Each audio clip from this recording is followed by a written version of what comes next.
খোদ বিধায়কের ঘরে জল নেই।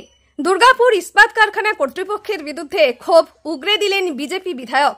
নরেন্দ্র মোদীর কোনো প্রতিশ্রুতি পূরণ হয়নি, কটাক্ষ তৃণমূলের। দুর্গাপুরের ইস্পাত নগরীতে ইস্পাত কারখানার আবাসনে থাকেন বিজেপি বিধায়ক লক্ষণ ঘরুই। তার অভিযোগ, শনিবার বিকাল থেকে জল নেই। প্রায় 1,500 টাকা দিয়ে জলের ট্যাঙ্কার কিনে চাহিদা মেটাচ্ছেন। রেগে কাঁই বিধায়ক। তার বক্তব্য, এত টাকা দিয়ে জল কেনার ক্ষমতা কজনের আছে? পশ্চিম বর্ধমান জেলার দুর্গাপুর পশ্চিমের বিজেপি বিধায়ক লক্ষণ ঘরুই থাকেন ডিএসপি টাউনশিপে ডিএসপির কোয়ার্টারে। সেই কোয়ার্টারেই জল আসেনি শনিবার বিকালে ও রবিবার সকালে। রবিবার বিধায়ক বলেন, আগে থেকে কোনো মাইকিং করা হয়নি, আচমকা জল বন্ধ হয়ে গেছে। শৌচাগারে যাবার জলটুকু পর্যন্ত নেই। আগে থেকে বললে মানুষ সতর্ক হয়ে যায়, জল সঞ্চয় করে রাখে। ডিএসপির অফিসারদের চরম গাফিলতি। তারা মাইনে নিচ্ছেন কিন্তু কাজ করছেন না। কেন্দ্রীয় সরকারকে বদনাম করার চক্রান্ত করে এমন পরিস্থিতি তৈরি করছেন। আমি চিঠি দেব, ব্যবস্থা নেব। কেন এমন হবে? সাধারণ মানুষ কোথা থেকে জল পাবে? সত্যি কথা বলতে, দুর্গাপুর স্টিল প্ল্যান্ট আগে দেখেছি কোনো রকম পাইপ লাইনের সমস্যা হলে, জলের সমস্যা হলে মাইকিং করতেন। তারা আমাদের জলের ট্যাঙ্কার পাঠিয়ে দিতেন। আজকে আমার বাড়িতেও কাল থেকে জল নেই, কিন্তু দুর্গাপুর ডিএসপি কর্তৃপক্ষ অফিসাররা যারা দায়িত্বে আছেন, কোনো রকম তাদের হেলদেল নেই, কোনো প্রচার নেই। হঠাৎ করে দিচ্ছি কাল বিকেলেও জল নেই, সকালেও জল নেই, বাথরুম যাওয়ার জল নেই। 1450 টাকা দিয়ে ট্যাঙ্কার এখন জল কিনে নিয়ে এলাম। আচ্ছা, আমি তো কিনে আনলাম, সাধারণ মানুষ তারা কী করবে? এই যে খামখেয়ালিপনা, কখন তারা পাইপ লাগাচ্ছেন, কখন কি করে দিচ্ছেন, আটকে দিচ্ছেন। দুর্গাপুরে, সারা দুর্গাপুরে হাহাকার চলছে জল নিয়ে পড়ে। এটা ঠিক নয়। অফিসাররা বসে আছেন, তারা মাইনে নিচ্ছেন, তাদের কাজ তারা করছেন না। আর কাজ না করার জন্যে এই যে সমস্যা তৈরি হয়েছে, এই দায় কিন্তু ডিএসপি কর্তৃপক্ষের। সরাসরি বলছি, তারা ঠিক কাজ করছেন না।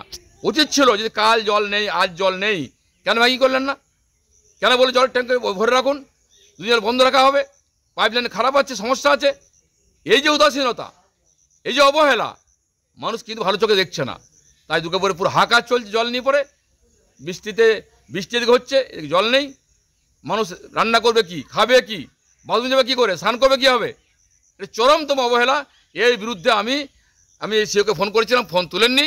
আমি বাধ্য হয়ে জল কিনে ট্যাঙ্কারে নিয়ে এসেছি, কিন্তু আমি বলছি আমি আনলাম, বাকিরা কী করবে? এটা গরিব মানুষ। অবশ্যই স্টেপ নেবো, ফোন করেছি। কেন হলো এটা? কেন জানালেন না? লিখিতভাবে কোনো কিছু কেন জানালেন না? কেন মাইকিং করলেন না? যে সমস্যা আছে, মানুষ করবে কি? এদের বিরুদ্ধে স্টেপ নেব, চিঠি করব, ফোন করব, উত্তর চাইব। কেন বলেননি আগে? এরকম আগামী দিনে ঘটনা না ঘটে তাই সতর্ক করব। বদনাম মোদিজির হচ্ছে, বদনাম আমাদের হচ্ছে। আর এখানে মাইনে নিচ্ছেন। এখানেও অনেক কংগ্রেসি, ওখানে অনেক সিপিএম, তৃণমূলেরা ঢুকে আছে। সব তো আর সেন্ট্রাল গভর্নমেন্ট হলে তারা সব তো বিজেপি নয়, আসলে মোদির ভক্ত নয়।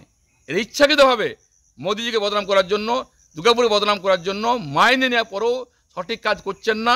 আর সঠিক কাজ না করার জন্য মানুষ কষ্ট পাচ্ছে। এর বিরুদ্ধে আমি চিঠি করব। কারা দায়িত্বে ছিলেন, কেন জানানো হলো না, তার যে ব্যবস্থা গ্রহণ করা হয় সে বিষয়ে সচেষ্ট হব। প্রথমত জল হচ্ছে জীবন। জল না থাকাটা প্রত্যেকের পক্ষে অত্যন্ত একটা অসুবিধার সম্মুখীন হওয়া।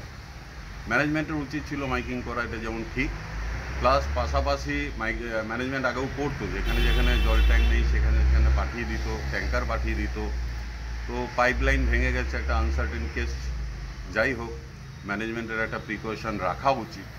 আর উনি যেটা বলছেন, আজকে থেকেই আমাদের কাছে যা ইনফরমেশান আছে, আমরাও যিনি টাউনশিপ ইনচার্জ আছেন তাকে কভারেজ করেছি, তারপর চাপ তৈরি করেছি।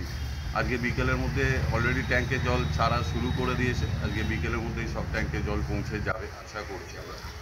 কিন্তু ইনি যেটা বলছেন যে মোদিজির ঘাড়ে চাপিয়ে দেওয়া হচ্ছে, মোদিজির বদনাম হচ্ছে, একটা কথা পরিষ্কার যে এই দুর্গাপুর বা অ্যালোস্টিল এখানে যে টপ লেভেল রিক্রুটমেন্টগুলো হয় সবটাই কিন্তু দিল্লি থেকে হয়। এটা কিন্তু মমতা ব্যানার্জি করেন। এখানে মোদিকে বদনাম করানোর প্রচেষ্টা তাহলে মোদির লোকেরাই করছে বলতে হয়। মোদির লোকেরাই তাহলে তার এগেনস্টে বদনাম করানোর চেষ্টা করতে হচ্ছে ওই লক্ষণ ঘুরির কথা অনুযায়ী। কিন্তু বাস্তবটা হচ্ছে মোদিজিকে নতুন করে বদনাম বা অপবাদ দেওয়ার কিছু নেই।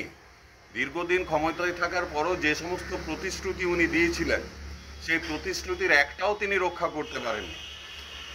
2 লক্ষ বেকারের চাকরি প্রতি বছর, 15 লক্ষ টাকা করে সবার ব্যাঙ্ক অ্যাকাউন্টে পৌঁছে যাবে, গ্যাস সিলিন্ডারের নামে ভাঁওতা, আজকে পেট্রোল ডিজেলের দাম সমস্ত কিছু আকাশ ছোঁয়া, এসব নিয়ে লক্ষণবাবুরা কিছু বলুন। সেই কন্ট্রোলটা তো সেন্ট্রাল গভর্নমেন্টের হাতে।